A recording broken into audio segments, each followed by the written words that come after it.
Salam Bapak Ibu yang dikasihi oleh Tuhan Yesus Kristus.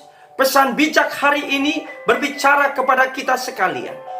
Bapak Ibu yang dikasihi Tuhan, ada cerita legenda di Baghdad. Ada 3 orang yang berbeda latar belakangnya, tetapi mereka saling mengenal satu dengan yang lainnya karena memiliki tujuan yang sama. Mereka ini Abdul, Hilal, dan juga Usman. Mereka bertiga pada awalnya memang tidak saling mengenal, tetapi mereka memiliki tujuan yang sama, yaitu sama-sama pergi ke kota Baghdad. Sehingga mereka saling mengenal di situ. Dalam perjalanannya ke kota itu, hari pertama, hari kedua, hari ketiga mereka merasakan capek, lelah. Akhirnya mereka bertiga mencari tempat berteduh. Ketika mereka mencari tempat berteduh, mereka mendapatkan tempat di situ, yaitu tempat itu adalah gua. Ketika mereka mendapatkan tempat yang sejuk itu, yaitu gua, mereka tidur di situ. Hari pertama di situ mereka bisa tidur.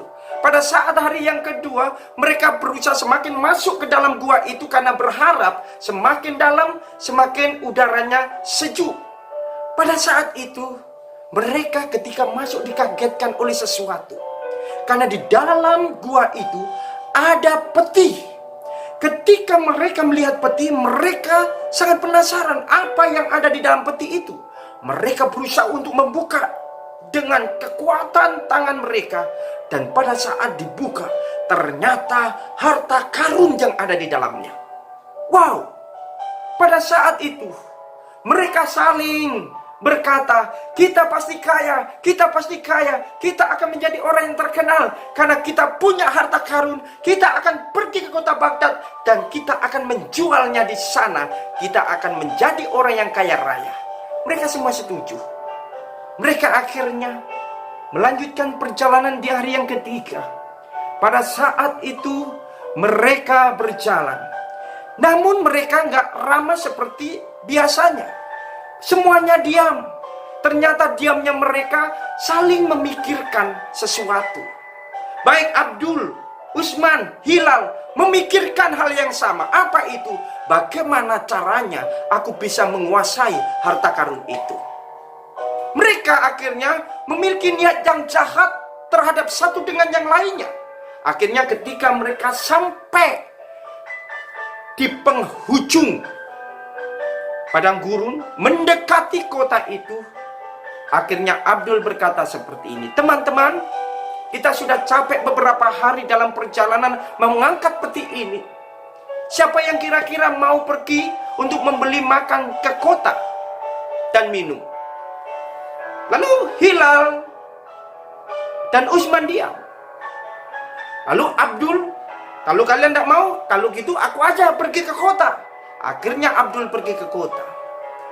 Usman dan Hilal memiliki pikiran yang jahat juga. Usman berkata kepada Hilal, Hilal, Abdul kan pergi. Gimana caranya harta ini kita bisa bagi 2? Supaya kita dapat banyak. Kalau dibagi 3, kita dapat sedikit-sedikit.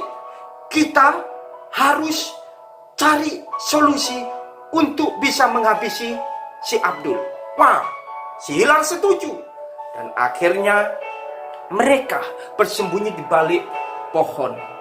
Dan ketika yang namanya Abdul datang, apa yang terjadi? Abdul cari teman-temannya. Wow, temanku gak ada. Berarti harta ini untuk aku. Tiba-tiba di belakangnya, tidak lama kemudian, yang namanya Usman dan Hilal pukul kepala Abdul itu dan Abdul mati. Lalu Usman dan Hilal senang sekali. Hei, ayo kita makan. Kita akan angkat peti ini setelah kita makan. Ketika mereka makan, ternyata kepalanya pusing, perutnya mual, dan tidak lama kemudian mereka berdua, Hilal dan Usman, muntah-muntah dan mati pada saat itu. Kenapa demikian?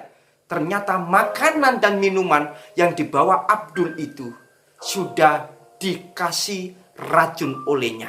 Karena Abdul pun menginginkan harta itu menjadi miliknya. Harta itu tetap ada, tapi 3 orang itu sama-sama nasibnya tidak bisa menikmati berkat itu.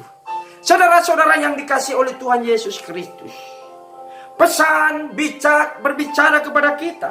Milik yang diperoleh dengan cepat pada mulanya akhirnya tidak diberkati, karena didorong oleh nafsu keserakahan.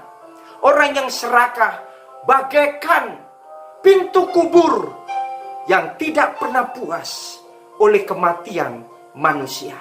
Untuk itu, jangan pernah jadi orang yang serakah atau tamak, karena itu akan membunuhmu. Kiranya Tuhan Yesus memberkati kita sekalian. Shalom.